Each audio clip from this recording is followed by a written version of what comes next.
এই পৃথিবীর সবচাইতে নির্যাতিত, নিপীড়িত এবং দুঃখ ক্লেশে ভরা মানুষটাকে আল্লাহ পাক এই এক মুহূর্তের জন্য জান্নাতে ঢুকে দিয়ে বের করে নিয়ে আসবে।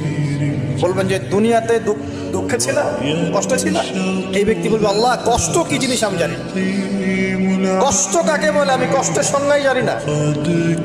এই ব্যক্তির তাকদিরে কি হবে পরে? এই ব্যক্তি জান্নাতের আরফ নামক জায়গায় দাঁড়িয়ে থাকবে, চেহারাটা ঘুরিয়ে দেওয়া হবে জাহান্নামীদের দিকে।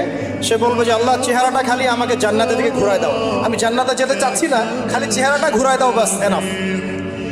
আল্লাহ বলবেন আর কিছু চাবো না তো? না, আর কিছু চাবো না। ঠিক আছে, চেহারা ঘুরাই দিলাম। এবার চেহারা জান্নাতের দিকে ঘুরে আসে, জান্নাতের ঘ্রাণ, জান্নাতের নেয়ামতের স্নিগ্ধতা সব পাচ্ছে সে। এবার বলছে আল্লাহ শুধু দরজার কাছে নিয়ে যেয়ে রেখে দাও, ঢুকতে চাবো না।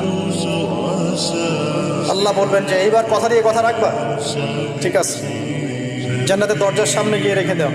ও বেচারা দরজা ধরে দাঁড়ায় আছে, চিন্তা করবে, ও ভাববে, ওই সময় সে ভাববে, হাদিসে এত স্পেসিফিকলি আসছে, সে ভাববে আর কিভাবে আল্লাহকে বলবো, আল্লাহ তো এতদূর পর্যন্ত নিয়ে আসলেন।